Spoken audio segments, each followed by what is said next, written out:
How do I, 28F, address this awkward text from my friend, 32F? I have this coworker I've hung out with a handful of times outside of work. We've all been working from home, so she has invited me on a few hikes, including one last weekend. Then this weekend, she asked me if I wanted to have a movie night with her. I declined. I usually am one to jump on social invitations, and it's rare for me to say no to anything. I'm the friend that you could call at 1 AM and say, hey, we're about to go do something crazy, and I'd totally be down. But I really just didn't feel up to anything this weekend. I've felt super burnt out lately. I've worked long weeks and our line of work is emotionally taxing. On top of that, I do dance and acrobatics classes 4 times a week, so I just don't have a lot of downtime. I was really looking forward to this 3-day weekend to decompress. Plus I just got the COVID vaccine and it's made me tired and headachy. My Valentine's weekend plans were basically to take a hot bath, wear sweats, and watch a lot of Netflix. And I was stoked about that. She accepted my refusal, but texted me a couple times today about work stuff, and called me at one point. Saw it but didn't answer because I was on a Facebook call with my sister. Then she texted right after calling, asking me if I could look something up in our work system because she was out meeting with a client and needed the info. That seemed important, so I sent her the info. Then I went back to doing what I was doing. Not really a big deal. But then later she sent me more messages, which I didn't see right away. When I did open them, the first couple were just venting about work, but the next ones were odd. She said, I'm going to get you to agree to a movie night someday. I swear I'm an awesome friend. Followed by, I know you are super guarded and don't like most people, but I could use a friend now. I haven't responded. I feel awkward because I didn't see them until late at night and several hours after she had sent them, so it seems like I was intentionally ignoring her. I wasn't, I just am notoriously bad at texting. Most of my friends know this and will use Facebook to message/call me since I'm in front of my computer way more often than I check my phone. But also, I just wanted one weekend to disconnect, and I feel like she has suddenly been kind of aggressive about contacting me when we really aren't that close and don't have a history of talking very frequently at all. Maybe she is going through something, but I wouldn't expect me to be her go-to person for support. I feel guilty for leaving her hanging, and I figure I will answer her tomorrow, but I don't know what to say. I have no idea why she described me as super guarded and don't like most people. She hardly knows me, and that's not me at all. Sure, at work I try to stay professional and I don't interact with my co-workers as freely as I do my other friends, but I am a pretty easygoing person, and back when we were working in the office, my office was the main place where people stopped by for snacks. I kept a bucket of chocolate for anyone who needed it, and to chat. So I really don't feel like I give off don't like people vibes. And it felt kind of patronizing, like she was implying that I don't have friends and am in need of her friendship. But I'm not interested in a friendship where someone is trying to save or fix me. I have had those friendships in the past and they suck. Now I have friends that like me for who I am, which is way better. I'm not interested in being anyone's project. I'm kind of upset about it and not sure how to address it. Too long didn't read. Coworker/casual friend sent me some awkward texts that I don't know how to respond to. Because you work together, it makes everything more complicated. I don't like that she is assuming things about your personality that are not only incorrect but a bit negative. I think I would just write back and say something non-committal, such as I'm really enjoying a quiet weekend to myself. We can connect at work next week. Yes, the coworker context is really important. There is a way to make friends at work, but it really has to be more cautious and slower than natural friendships in the flow of our personal life. It always surprises me when I have coworkers making friends with each other way too fast. Friendships have ups and downs. It can really hurt everyone's professional existence if they mix personal lives with a coworker before perfecting the on-the-job relationship. I read that more as manipulative, like she's purposefully telling you that you're guarded/antisocial so you can say oh no. You've got me all wrong. Let's have a sleepover, I'll show you that I'm not. It's kinda like a mix between forced false introspection and emotional extortion. Also, the first comment about strong-arming you into a sleepover absolutely reeks of desperation, and if it were me, that would be the deal breaker even without the psycho latter comment. She also hasn't showed you yet that she would even be a good friend, and is already calling in emotional support favors. Not good. I would ignore her and revert it back to professional relationship. Don't even answer work texts at all outside of office if you can. She told you what she needed. I think it's appropriate for you to respond with what you needed. No apologies. I'm not guarded. I really just needed a weekend to myself. I think ignoring it is just avoiding the issue. The comments that you are guarded etc. strike me as bait to get you to respond. It puts the onus on you to say that no, you are awesome. No, I'm not guarded at all. I was just busy. I got this vibe too. It's a manipulating way of getting a response. I'm so glad ops stuck with their plans instead of giving them what they wanted. This reminds me of a friendship I had with a girl who would do things like that. If I wasn't hanging out with her or talking to her, she would start with the calls. If I didn't answer, then texts. If I didn't answer, then the tactics to get me to respond would go on and on until I finally responded. The very start of our friendship, she wanted all of my attention. If I had any friends or boyfriends, she wanted to be included or she would throw a tantrum. After trying to make the friendship work for a year, I had to end it saying that she wanted more from me than I was willing to give. I would warn you to be a little cautious letting this person in. Keep the friendship light until you have a better understanding of who she really is. I, 23F, don't know how to support my boyfriend's 24M current hobby anymore. Good evening, I come to this sub partly seeking advice, partly to vent. Too long didn't read. My boyfriend has been spending too much money in the stock market, and it's gotten to the point that I'm worried he has a gambling addiction and that this will impact our future. My boyfriend, we have been together for about a year and a half, was introduced to the wonders of the stock market while we were all in quarantine. He was getting some money from UI that he didn't particularly need, so he used it to start investing in and trading stocks. I was supportive when he first expressed an interest because we weren't really spending much anyways, plus it's his money so his choice. We don't live together and we usually go Dutch or take turns paying when we do typical relationship/dating stuff. Months have gone by and his interest in this hobby has grown exponentially while his income from it has not. He's put several thousand into the stock market and he's lost a good portion of it. I don't know exact numbers, but I know he's made several big losses because he complains every time he does. He's extremely hard on himself about it but strives to be better. I dig his ambition, but it's starting to worry me because he is currently in a spot where he needs to be more frugal. He's constantly complaining that he's broke and he does everything in his power to eat as free as possible. He has to move in a month and he doesn't have the money he needs to pay all the necessary moving fees at the beginning of a new lease. We are both bartenders at the same place, so I'm very aware of his income and the fact that we aren't making as much money as we would like to these days,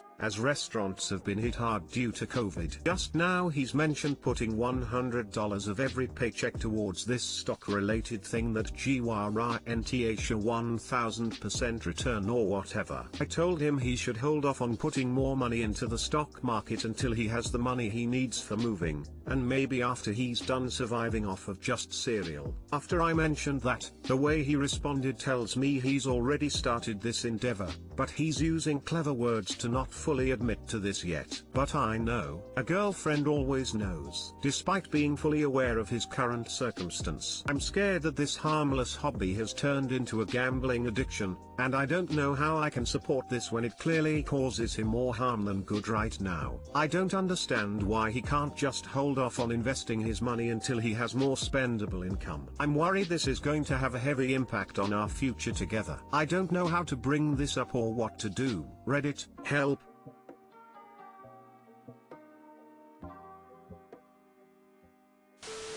keep him out of the Wall Street bets side of Reddit. Day trading is essentially gambling, and gambling with money he doesn't have is definitely a problem. I'd be worried he'd fall into the margin side of trading, which could lead to some serious debt. Don't mix finances with him. Don't co-sign anything with him while he's engrossed in this. I don't know if you can make him see he has a problem or not, but don't feed his problem. If he wanted to learn a hobby of day trading, he could do so by paper trading, risking no money while getting good and proving to everyone involved that he can make consistent money doing it. He's chasing the rush of gambling. That's what in doing, playing with fictional money. My portfolio is minus 50k. I guess I'm not as good as I thought. Smiley face. Sounds like he is falling prey to get-rich-quick schemes. And yes, that pretty much never works out, and usually leads to enormous debt. The truth is, as a layman who is not already rich, his best way of having money is to be reasonably frugal, and no, spending 1000s on the stock market and losing most of it definitely does not count. As you are not married, all you can really do is lay out the facts in a compassionate but honest conversation. Point out how much money he has lost. Point out that no stock is a guaranteed 1000% return, and anything that says so is a pure scam. Problem is that when people fall into these holes, they hate to admit it, and they become convinced that getting it right this time will turn their fortunes around, and then their previous mistakes will be meaningless. Point this out too. Maybe he will listen and change his behavior. Maybe he will feign listening and just carry down the same path in secret. Maybe he won't even pretend to listen. But you have to think about your future financial stability and whether he's going to make a good long-term partner for you. I'm scared that this harmless hobby has turned into a gambling addiction, and I don't know how I can support this when it clearly causes him more harm than good right now. It has, and you shouldn't. You can tell him what you think, but ultimately, he's going to do whatever he wants. All you can do is decide whether or not you want to keep yourself tied to someone with this kind of problem. My brother-in-law, over a period of 2 years, lost 3 investment houses, his own home, all his savings, and ended up owing the tax department a fortune and living with my mill. He was doing money market stuff, and it was a straight-up gambling addiction. Can't speak for your boyfriend's situation, but can definitely see some similarities, especially the belief that the big break is just round the corner. How long do I wait for him to grow? My 31F husband, 29 meters, and I have been married for 2.5 years. Not long, I know. Before we married, we dated for 3 years and were best friends for several years before that. I've always held a tremendous amount of admiration for him. He's the most intelligent human I know, and I see him capable of achieving so much in his life. He truly and genuinely cares about others, particularly those who have earned his loyalty. I see a kindred spirit in him, someone who deals daily with the repercussions of childhood trauma, who wants better for his life than his younger years set him up to achieve, and who isn't, or so I've always thought, afraid to work hard to improve his situation. We've always fought a lot, even back when we were dating, but the good has mostly outweighed the bad. As we both work on ourselves and continue to get to know each other on a deeper level, I've always just assumed the fighting would abate. While he has a tendency to become angry and emotional and confront perceived slights with a vengeance,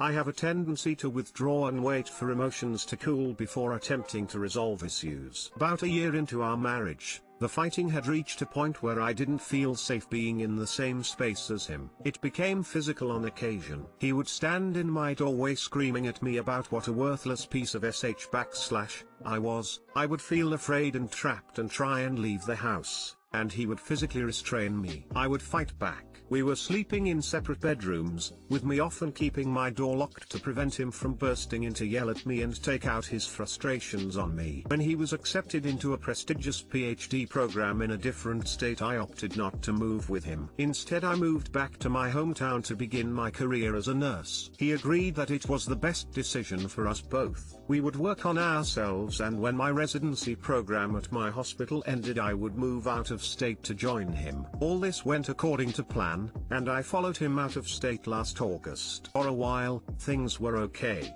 we would have periods of calm and treating each other lovingly. Lots of snuggling and spending time together. Hiking and watching TV together on the couch were our primary bonding activities. We haven't had sex but once for over a year now, but he takes an antidepressant that decreases his libido and I'm not upset at him for this, although I do miss the intimacy. We both struggle with seasonal depression. I attack mine with a rigorous regimen of yoga and mindfulness journaling. He deals with his by smoking a lot of weed. I don't use a lot hyperbolically, we spend hundreds of dollars a month on it. Things have been getting worse though. He seems to take everything that comes out of my mouth as an insult. I'll be leaving for work in the evening, I work nights, and see him sitting on the couch and say something like "Have a good night, babe.